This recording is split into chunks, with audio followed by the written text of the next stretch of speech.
국가 간에 어떤 그 무역 거래하는 그런 계약들, 조약들이 있죠.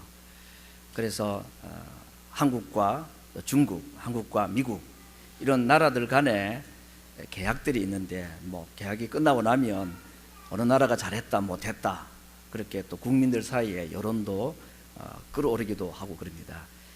뭐 공정한 무역 거래라는 것이 완전하게 존재하겠습니까만은, 그래도 국가 간에 손해 안 보려고 서로 밀고 당기고 이런 협상들을 합니다. 오늘 우리가 이런 하나님과 이스라엘이라는 한 백성들 사이에 있는 일종의 계약, 조약 하나를 보게 되었습니다.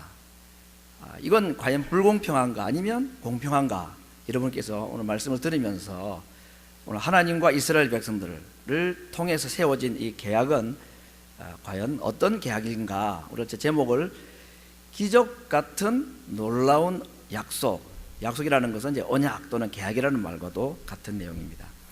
오늘 읽었던 34장 출애굽기 본문은 출애굽기 32장에 있는 그 유명한 금송아지 숭배 사건하고 연관된 말씀입니다.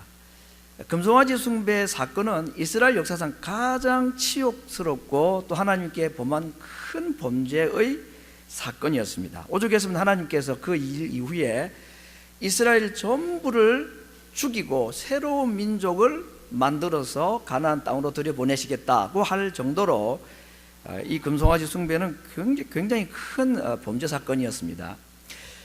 그런데 이 일 이후에 모세가 하나님께 자그마치 5번 정도의 간절한 기도를 드리는 내용이 그 32장 이후부터 오늘 본문 앞에까지 기록이 되어 있습니다. 내용들은 이런 것입니다. 하나님, 뜻을 돌이켜 주시옵소서. 그리고 우리와 함께 올라가 주시옵소서. 이스라엘 백성들이 범한 죄를 용서해 주시옵소서. 진노를 돌이켜 주옵소서. 이스라엘 백성들이 당신의 백성이라는 사실을 잊지 말아 주옵소서. 이런 기도가 5번 연거푸 계속해서 일어나고 있습니다.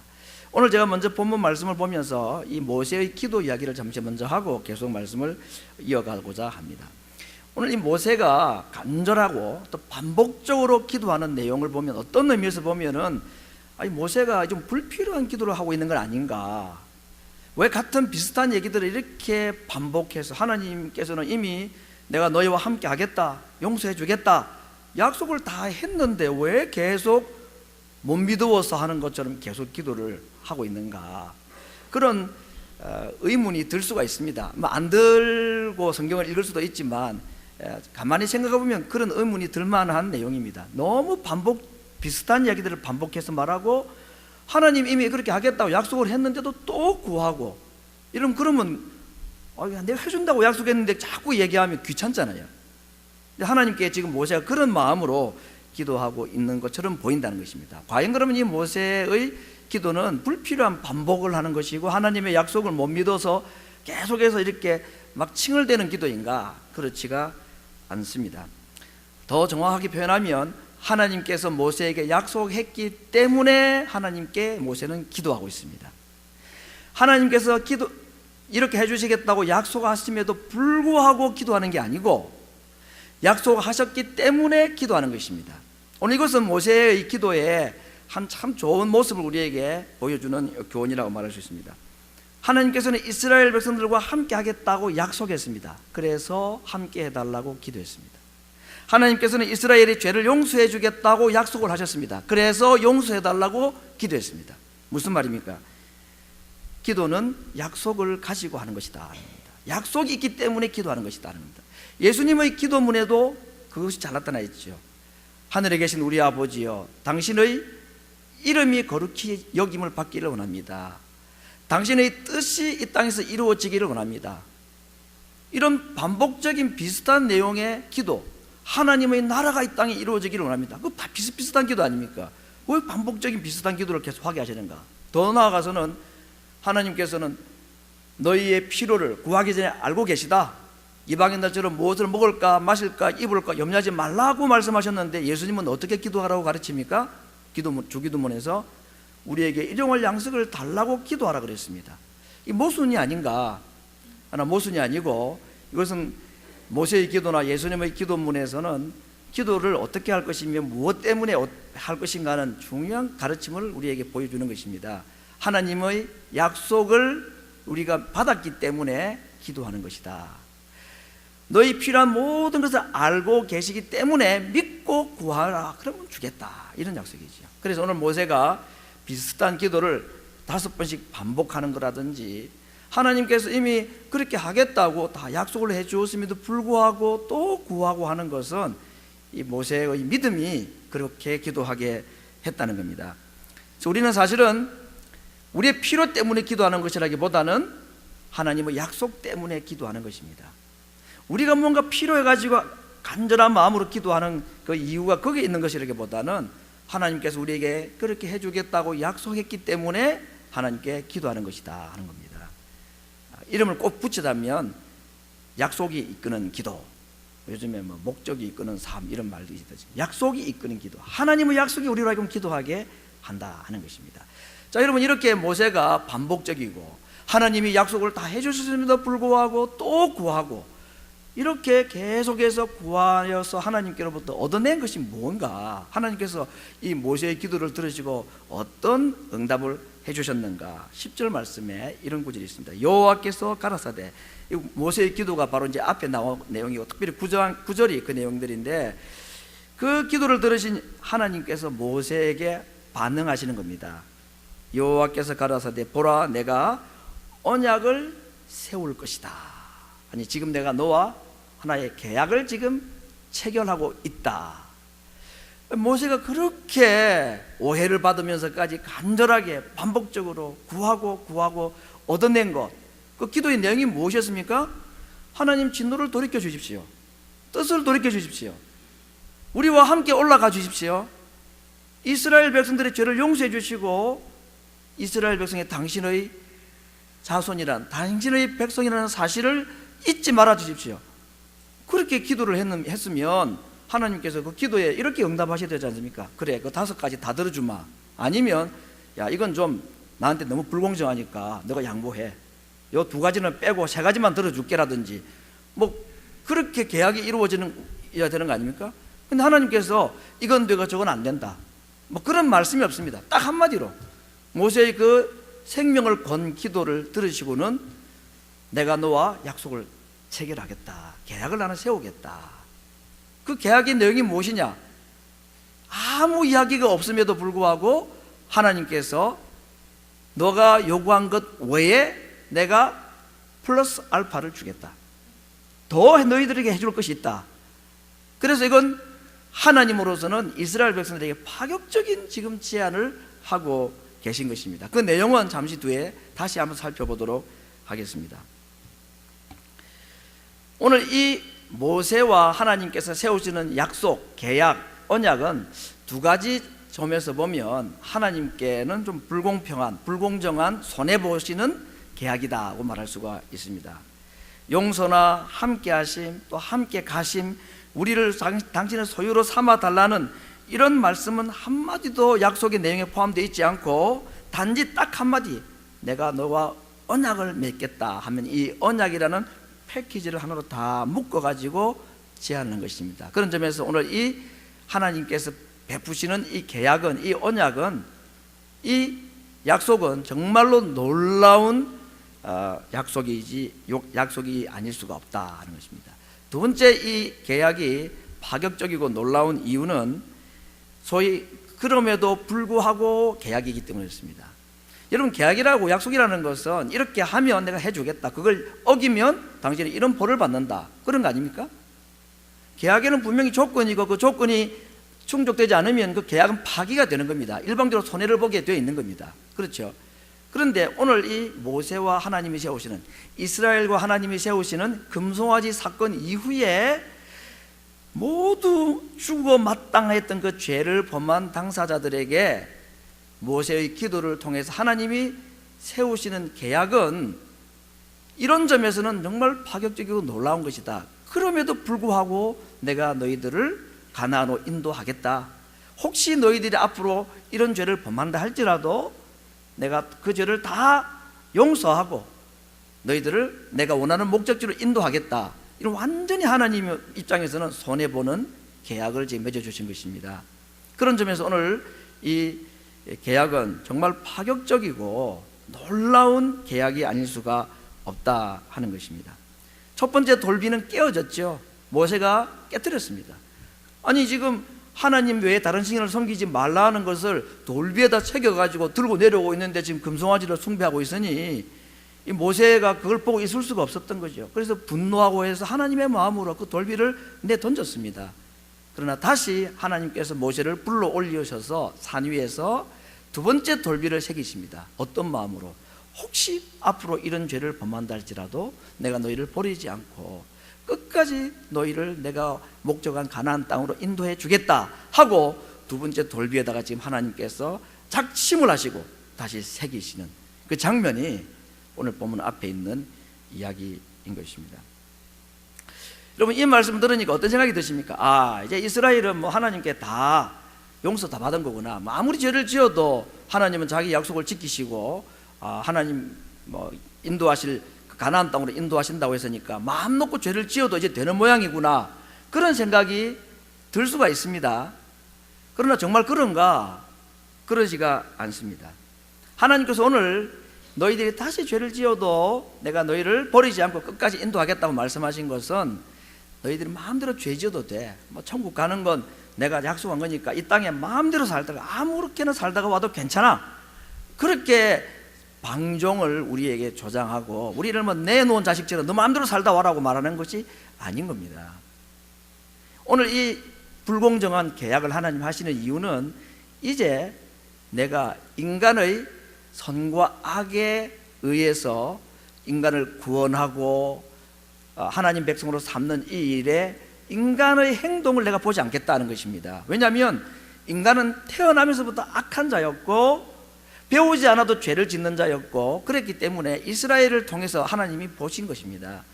무슨 약속을 해가지고 그 약속 지키면 내가 이렇게 해주마, 이건 아예 인간들에게는 해당이 되지 않는 계약 조건이라는 것을 아셨기 때문에, 그래서 인간의 행동에 상관없이 하나님이 자신의 뜻을 자신의 방법대로 이끌어 가시겠다, 인도하고 결정을 하나님이 성취해 가시겠다 하는 그런 다짐을 하나님께서 우리에게 말씀을 해주신 것입니다. 자, 그렇다면 죄를 지으면 어떡합니까? 또 금송아지를 숭배하고 우리가 하나님의 일방적인 조건 없는 용서를 받았죠. 그럼에도 불구하고 또 범죄하고 죄를 지으면 하나님께서는 내가 용서해 주기로 했으니까 아이고 너 죄 무슨 죄를 짓든지 나는 상관 안 해, 너 마음대로 살다가 죽으면 천국에 나와라, 그렇게 하나님 하실 수 없는 분입니다. 하나님은 공의로운 분이기 때문에 그렇게 절대로 못 하시는 분입니다. 정말로 이스라엘 백성들 다 죽이시려고 작정을 하시지 않았습니까? 근데 이 계약 이후에 하나님께서 그 마음을 다 내려놓으시고 포기하신 것이냐? 아닙니다. 하나님께서 오늘 우리들이 하나님 백성이 되었음에도 불구하고 범죄하고 잘못 살아가는 것을 보시고도 우리를 끝까지 포기하지 않고 하나님 백성으로 삼으시고 하나님 나라로 인도하실 수 있는 이유는, 그렇게 해서 죄를 범한 우리들이 당장 멸망을 받고 진노를 받아야 되는 그 진노를 하나님께서 다른 분에게 쏟아 부으신 것입니다. 그 대상이 바로 예수님이셨습니다. 그래서 예수님에게 그걸 다 쏟아 부었기 때문에 그 예수님을 믿는 자는 아무리 범죄해도 용서해 주시고 받아주시겠다 하는 그런 계약이 오늘 이 두 번째 하나님과 이스라엘 백성 사이에 있는 계약의 내용의 핵심인 것입니다. 자, 오늘 이제 하나님께서 이스라엘 백성들에게 계약 내용을 말씀을 하시는데 어떤 내용을 말씀하시느냐? 아직 어느 민족 누구에게도 행하지 아니한 이적을 내가 행하겠다 하는, 그렇게 말씀했습니다. 그래서 이 이스라엘 백성들에게 하나님께서 베푸시는 조건 없는 기적과 능력과 이적을 본 많은 주변 나라 사람들이 그 하나님께서 이스라엘에게 베푸시는 사랑을 보고 그들도 감동을 받고, 야, 저 민족은 좀 특별한 민족이다, 어떻게 저 조그만 나라가 무기도 하나 없는 저 당나라 군대 같은, 당나라 군대가 약합니까? 모르겠네요. 왜 당나라 군대라 그런지. 저 별 아무것도 없는 저 사람들이 어떻게 저 강대한 주변 나라들과 싸워서 이기고 그래서 하나님께서 베푸시는 이적과 기적과 능력을 보고 주변 나라 백성들, 이방인들도 하나님을 찾도록 하기 위해서입니다. 여러분, 하나님께서 이스라엘에게 이렇게 불공평할 정도로, 불공정할 정도의 엄청난 혜택을 주시고 이제까지 하나님이 행하지 않으셨던 놀라운 기적과 능력으로 이스라엘을 가나안으로 인도하시겠다고 하신 것은 그냥 내 자식이니까, 다른 자식들은 난 모르겠고 이건 내 자식이니까 내 자식 하나만 잘 되면 돼, 그런 마음에서 이스라엘 백성들을 그렇게 인도하고자 하시는 것이 아닙니다. 그 파격적이고 하나님이 손해보시는 듯한 그런 기적과 사랑을 이스라엘에게 베푸신 궁극적인 목적은 무엇입니까? 그 일을 보고 이방인들, 오늘 우리로 말하면 하나님을 알지 못하는 다른 사람들이 하나님께서 우리에게 베풀어 주시는 그 사랑과 능력과 기적을 보고 그들도 하나님을 찾도록 하기 위해서 그렇게 하시겠다. 이걸 오해를 했으면 안 되는 거, 오해를 하면 안 되는 겁니다. 이스라엘 백성들이 하나님 우리 백성을 사랑하셔서 우리에게만 복을 주시는 거구나. 근데 그 목적이 이스라엘 잘 되라고 한 목적이 이상의 하나님의 높은 차원의 목적이 있다는 것입니다. 오히려 우리를 통해서 다른 하나님 모르는 사람들에게도 하나님의 사랑과 능력을, 당신도 하나님을 믿으면 이러한 하나님의 기적적인 도우심과 하나님의 파격적인 사랑을 당신들도 받을 수가 있습니다 하는 것을 지금 보여주기 위해서 이 제안을 하나님이 하셨다 하는 겁니다. 자, 이제 하나님께서 이렇게 자격 없는 이스라엘 백성들에게, 멸망을 당하여 마땅한 이들에게 정말로 파격적이고 하나님으로서는 손해막심한 조건으로 계약을 맺으십니다. 그 이유는 이스라엘 백성들이 하나님의 이런 은혜나 호의를 받지 않으면 스스로 이런 하나님을 잘 섬기고, 그래서 하나님의 모든 조건들을 다 충족시키고 가나안 땅에 들어갈 수 있는 민족이 아니라는 것을 아셨기 때문에 하나님이 방법을 바꾸신 것이고, 두 번째는 그로 말미암아 그 이스라엘 백성들뿐 아니라 주변 나라 사람들도 이 하나님의 그 사랑이라는 것이 무엇인가, 하나님께서 자기 백성들을 얼마나 아끼고 사랑하시는가 하는 것을 보여주므로 그들도 하나님의 백성이 되도록 하기 위한 이런 목적으로 이런 파격적인 계약 조건을 내세우신 것입니다. 이런 계약을 포기할 이유가 있습니까? 마다할 이유가 있습니까? 이런 황송한 조건이 어디에 있습니까? 그냥 감사합니다고 받을 수밖에 없는 거죠. 그런데 하나님께서 이 계약 이후에 한 가지를 요구를 하십니다. 조건을 하나 다시 달고 있다 하는 겁니다. 그 내용이 어떤 것이냐? 다른 신들을 섬기지 말라 하는 겁니다. 가나안 땅에 들어가거들랑 하나님을 잘 섬겨서 그들이 가나안 땅에 들어가는 건 아니죠. 하나님의 약속이나 사랑 때문에 그들의 범죄에도 불구하고, 그래서 광야에서 얼마나 이들이 하나님을 반역을 많이 합니까? 그럼에도 불구하고 이 오늘 맺은 이 계약 때문에 이스라엘 백성들을 고쳐 쓰고 이래서 결국은 가나안 땅에 들여보내십니다. 그런데 하나님의 걱정은 무엇이냐? 정작 하나님의 걱정이 뭐냐? 이들이 하나님을 광야 40년 동안에 하나님의 계약을 잘 지키고 하나님의 약속을 이들이 잘 순종할 것인가, 명령을 잘 따를 것인가, 이런 관심보다는 하나님의 더 큰 걱정이 뭐냐면 어떻게 해서든지 이들을 내가 가나안으로 데려는 갈 것인데 들어가서 다른 신을 섬길까, 이 걱정인 겁니다. 그럴 가능성이 너무나 많은 걸 아셨기 때문에. 그래서 다른 조건은 말씀하지 않았습니다. 이 파격적인 불공평한 계약을 하나님이 내세우시면서 딱 한 가지만 요구하십니다. 가나안 땅에 들어가거들랑 거기서 그 사람들이 섬기는 이방 신들 섬기지 말라 하는 것입니다. 대신에 나 여호와만 섬겨라는 겁니다. 이게 조건입니다. 이 계약을 하나님이 지키시겠다는 조건으로 다른 신은 섬기지 말고 나 여호와만 섬겨라.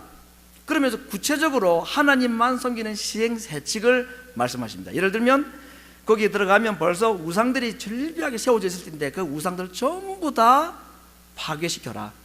그 우상들에게 제사하기 위해서 만드는 단들이 있는데 그것도 전부 다 무너뜨려라.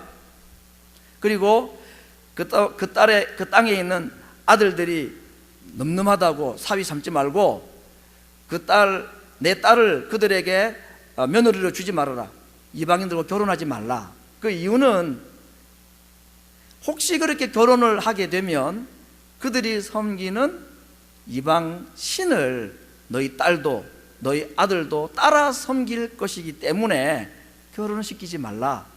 이것이 가나안 땅에 들어가서 하나님께서 이스라엘 백성들에게 당부하신, 하지 말라고 하신 내용들입니다. 다 파괴하고 그들이 믿는 신을 섬기는 사람들과 결혼시키지 말아라. 이 말은 딱 한마디로 어떻게 하라? 나 여호와만 섬겨라. 이것이 이런 하나님의 파격적인 계약을 제시하시면서 내신 하나님의 계약 조건이었다. 그러면서 이 계약을 하나님이 약속을 하시면서 오늘 본문 14절에 보면 하나님께서 어떤 특별한 단어를 하나 사용합니다. 질투라는 단어를 사용하고 있습니다.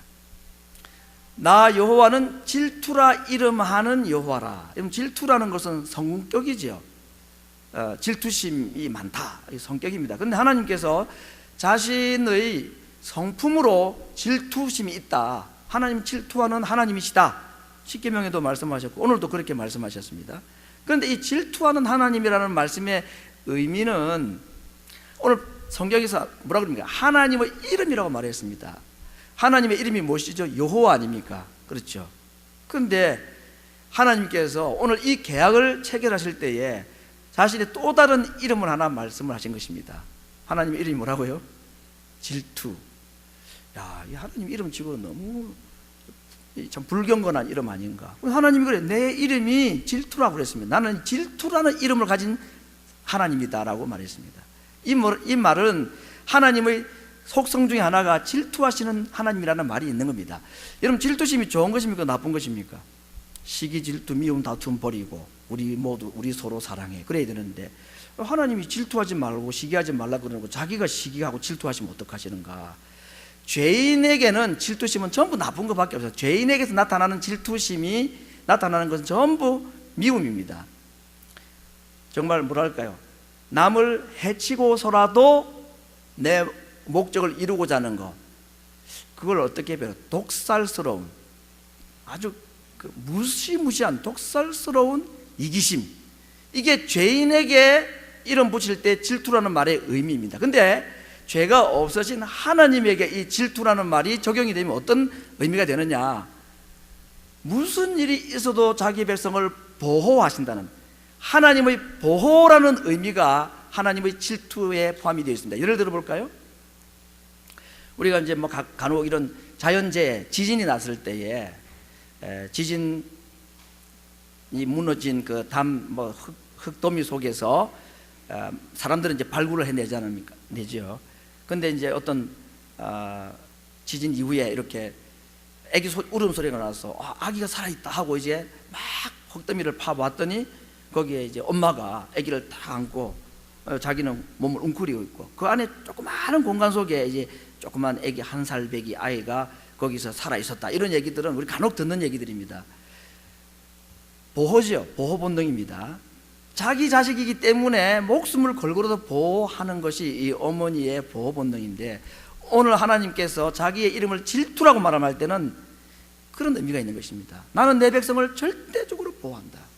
무슨 일이 있어도 나는 내 백성을 보호하겠다 하는 의미가 질투라는 이름 속에 포함이 되어 있는, 숨어 있는, 하나님께만 해당될 수 있는 의미의 이 이름이라는 것입니다. 이 말은 하나님께서 자기 백성들이 아무리 범죄해도 하나님께서 자기 민족을, 자기 백성을 보호하시겠다는, 가나안 백성들로부터 하나님께서 자기 백성을 보호해 주시겠다는 약속이 오늘 질투라는 이름으로 계약을 체결하시는 하나님의 본심이라 하는 것입니다. 그러나 이 말은 앞에 말씀드렸듯이 이제는 이 계약에 해당되는 백성은 자기 마음대로 죄를 짓고 살아도 된다 하는 것은 아닙니다.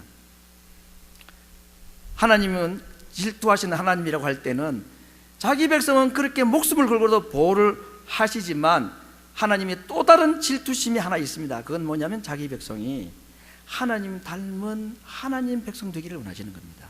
단지 우리를 보호만 하시는 것이 아니라 우리를 하나님의 성품을 닮은 자로 만드시기를 원하시는 마음이 또 하나의 하나님의 질투하시는 하나님의 마음인 것입니다. 자식이 잘못되는 걸 보고 가만히 있으면 그건 부모의 마음이 아니죠. 남편이나 아내가 불륜을 저지르고 있는데도 보고 아이고 뭐 그럴 수 있지, 그건 사랑이 없어서 하는 얘기지, 사랑하면 그렇게 할 수 없는 거죠. 진심으로 사랑하는 자식이고 진심으로 사랑하는 배우자라면 잘못되는 걸 볼 때에 질투심이 생기게 되는 겁니다. 하나님의 질투심은 그런 것입니다. 자기 백성은 무슨 일이 있어도 목숨을 걸고도 보호를 하시지만, 그러나 보호받은 하나님의 백성들이 정말로 하나님의 마음에 합한 자로 살아가기를 원하는 질투심 또한 한 가지가 있다는 것입니다. 그러면 다행히 이 하나님의 질투심의 마음을 알아가지고 보호도 믿고, 또 우리가 하나님을 닮은 사람으로 살아가기를 하나님이 정말 원하시는 거구나, 부모가 자식 잘 되기를 바라듯이 하나님이 우리가 잘 되기를 바라시는구나, 그렇게 알고는 있는데, 보호의 약속은 너무나 감사한데 너희가 내 성품을 담고 나를 닮아라, 하나님 백성으로 하나님의 백성답게 살아야 된다, 그런 마음으로 우리에게 요구를 하시는데 그걸 못 지키면 어떻게 될까요? 이스라엘 백성들처럼 또 우상을 숭배하고 하나님 또 버리고 그렇게 평생을 살았잖아요, 이스라엘 백성들이. 그렇죠? 우리도 뭐 그럴 존재들 아닙니까? 그렇게 살 수밖에 없을 존재들입니다. 그렇다면 하나님께서 우리를 어떻게 할까? 버리실까? 절대 버리지 않으십니다. 그러나 그냥 내버려 두지도 않으십니다. 범죄했다고 우리를 버리지도 않으시지만 범죄한 채로 살도록 내버려 두지도 않으신다는 말입니다. 어떻게 하실까? 하나님께서 버리지는 못하고 범죄한 그대로 내버려 두지는 못하시고, 왜? 하나님의 사랑이 있으니까, 질투심이 있으니까 고쳐야죠. 여러분 어떠시던가요? 자녀들 다 양육을 해보셨는데 자녀들이 정말 속 안 썩이고 잘 자라주면 그만큼 고마운 게 없죠. 뭐 다른 효도 안 해도 그만큼 효도가 어디 있겠습니까? 그런데 자녀 둘이 있으면 둘 중에 하나, 셋이 있으면 셋 중에 하나, 좀 부모 마음을 아프게 하고 하는 아이들이 있죠. 뭐 부모인 자신도, 아니 저도 그렇게 살았음에도 불구하고 그런 거 보면 너무너무 가슴이 아픈 말입니다. 그럼 어떻게 합니까? 혹 이런 마음을 가질 수도 있습니다. 그래, 너 인생 너거니까 너 알아서 해, 나 이제 몰라, 나 너 이상 더 이상 이제 너한테 관심 안 가질래, 너 마음대로 해, 그런 마음이 들 때가 있죠. 본심은 아니지만 왜 이런 마음을 가집니까? 내가 못합니다, 아이를.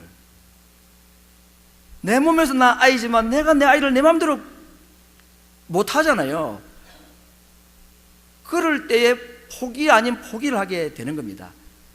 하나님께서 내가 너희를 절대로 안 버리겠다, 아무리 범죄도 내가 끌고 가겠다 약속을 했는데, 자기의 이름을 걸고 약속을 했는데, 질투라는 이름을 걸고 약속을 했는데, 아이고 하나님 마음을 알아가지고 우리가 좀 알아서 잘 섬겨주고 하나님의 뜻에 잘 순종하면 되는데, 자식이 부모한테 그렇게 못하듯이 우리가 하나님 앞에 그렇게 잘 못할 때가 많죠.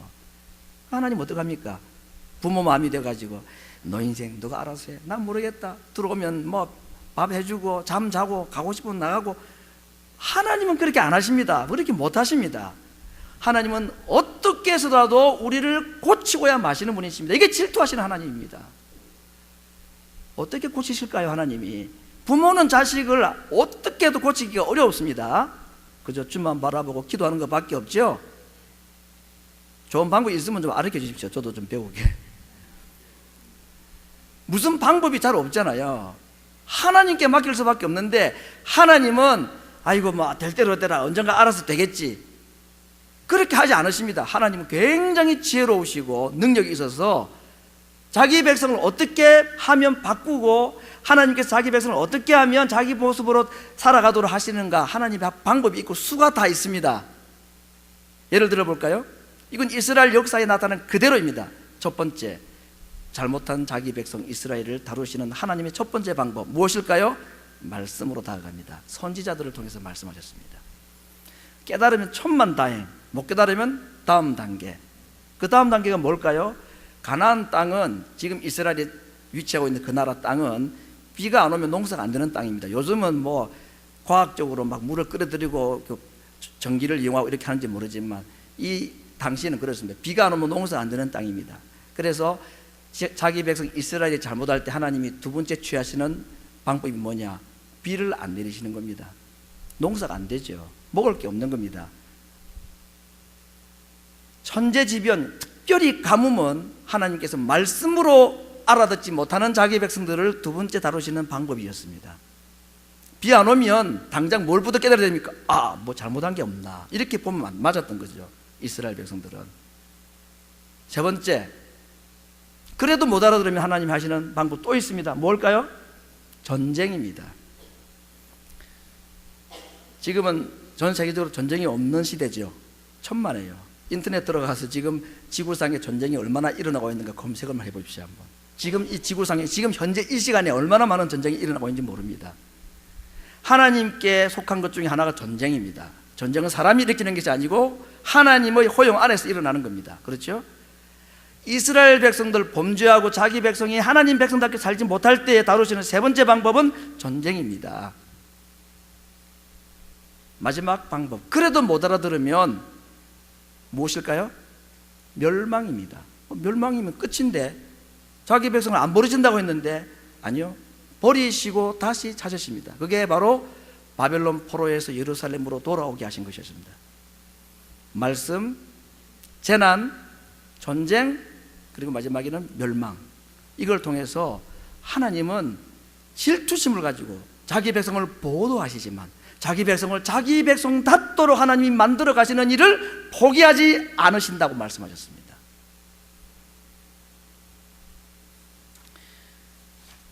오늘 하나님께서 이스라엘 백성들을 금송아지 사건 이후에 불러주셨습니다. 모두가 멸망하고 죽어가야 될 위기 가운데서 모세가 목숨을 건 기도를 했을 때에 하나님께서 언약이라는, 약속이라는, 계약이라는 걸 가지고 나타나셨습니다. 이건 되고 저건 안 되고 그런 조건이 없이 그냥 모든 것을 다 해주길 뿐만 아니라 이제까지 너희들이 경험하지 못했던 놀라운 능력과 기적과 이적으로 너희들을 인도하겠다. 무슨 일이 있어도 너희들이 아무리 범죄해도 주변의 나라들이 아무리 강력해도 나는 반드시 너희를 가나안 땅으로 인도하고 말 것이다. 질투라는 나의 이름을 걸고 내가 약속한다. 그러나 너희들이 그곳에 가서 할 일이 있다는 것입니다. 하나님 외에 다른 신을 절대 섬기지 말아라. 하나님만 섬겨라. 눈에 보이는 우상들, 제단들 다 없애야 된다. 근데 결국 다 못 없앴습니다. 그래서 결국은 이스라엘이 망하고 말았습니다. 남겨둔 것 때문에 다 망했던 것이었습니다. 그러나 하나님께서 이렇게 우리에게 약속을 하시고, 약속도 하면 또 뭘 하셨습니까? 조건을 요구를 하셨는데, 하나님 약속은 참 감사한데 우리도 뭐 하나님의 마음에 맞도록 살기가 어렵지 않습니까? 그런데 하나님만 섬겨라, 너무 무리한 요구 아닙니까? 우상을 다 깨뜨려라. 아니 지금 세상에 있는 사람들은 이렇게 살고 저렇게 살고 우리보다 훨씬 더 세상을 더 정복하고 우리 성공하고 살아가는 것처럼 보이는데 저 방식대로 살지 말라고 하니까 우리가 참 괴로울 때가 있을 수 있습니다. 그렇죠? 하나님의 말씀은 이런 것인데 이대로 살아갔다가는 안 될 것 같아가지고 그래서 세상 방법을 기웃기웃하는 거죠. 성공하는 사람들의 얘기를 들어보면 솔깃해 들리고 또 그렇게 하는 것이 맞나 보이기도 합니다. 그런데 하나님께서는 약속하셨습니다. 절대로 그렇게 하지 말아라. 죽는 것처럼 보이지만 죽는 것이 아니고, 망하는 것처럼 보이지만 망하는 것이 아니고, 나 여호와를 섬기고 나 여호와 외에는 절대로 다른 신을 섬기지 말아라. 하나님의 말씀 외에 다른 방법으로 세상 사람들과 같이 살라고 하지 말아라. 그 말씀에 순종을 하면 세계 민족 위에 뛰어난 민족으로 내가 너희를 세워주어서 너희만 아니라 다른 사람들조차도 하나님을 믿도록 내가 너희를 그렇게 특별한 민족으로 내가 세울 것이다. 이렇게 하나님께서 우리에게 약속을 하셨습니다. 그럼에도 불구하고 하나님 말씀대로 살아가는 것이 어렵습니다. 불가능해 보이고 여러 가지 내가 약함도 있고 세상의 유혹이 강하기 때문에 가나안의 문화를 내가 즐기고 싶고 그대로 살아가고 싶은 욕심이 들고 유혹이 오죠. 오늘 하나님께서 우상을 다 깨뜨려라, 다른 신을 섬기지 말라, 여호와만 섬겨라, 그렇게 말씀하시는 이것도 그렇게 만만해 보이는 명령이 아닙니다. 이것도 쉽게 될 수 있는 명령이 아닌 겁니다. 그래서 오늘 하나님께서 우리에게 또 다른 약속을 하십니다. 너희들이 그렇게 살고자 하면, 하나님만 섬기고 다른 신을 따르지 않고 하나님의 방법으로 살겠다고 마음에 다짐하면 내가 너희를 그렇게 살 수 있도록 도와주겠다고 약속하시는 것입니다. 할 마음이 있으면 하나님이 그렇게 해주신다는 약속을 하시는 겁니다. 여러분, 하나님의 모든 명령은 약속입니다. 우리에게 요구하시는 무거운 명령이라기보다는 하나님이 우리에게 명령하신 모든 것은 무엇이라고요? 그렇게 해주시겠다는 하나님의 약속임을 믿으시기를 바랍니다. 여호와만 섬겨라, 다른 신을 섬기지 말라, 그렇게 마음을 가지고 하나님께 기도하면 내가 그렇게 해주겠다는 겁니다. 세상 사람들 방법대로 내가 살지 않아도 얼마든지 하나님을 섬길 수 있도록 하나님이 도와주시겠다는 약속이 있는 것입니다. 오늘 하나님께서 주시는 이 계약이, 이 약속이 기적과 같은 이유는 그래서 그런 것입니다.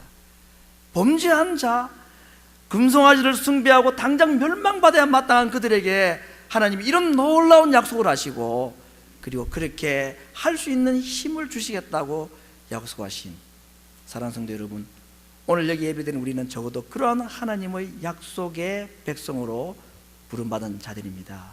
그 하나님의 약속을 의지하고 도와주시겠다는 하나님의 약속을 의지하고 하나님만 섬기고 하나님의 백성답게 살아가고, 우리를 포기하지 아니하시고 우리를 이대로 내버려만 두지 아니하시고 반드시 우리를 고쳐서 하나님 백성다운 백성으로 살 수 있도록 하나님이 해주시겠다는 그 하나님의 약속과 하나님의 능력을 믿고 가나안과 같은 이 땅을 살아가는 우리들이 하나님의 백성으로 하나님의 보호를 받으며 하나님의 약속을 이 땅에서 누리는 삶을 통하여 주변에 있는 하나님 알지 못하는 자들이 우리를 인하여서 하나님을 볼 수 있는 복의 통로로, 복의 근원으로 살아갈 수 있는 주의 백성들 될 수 있기를 말씀으로 축원합니다.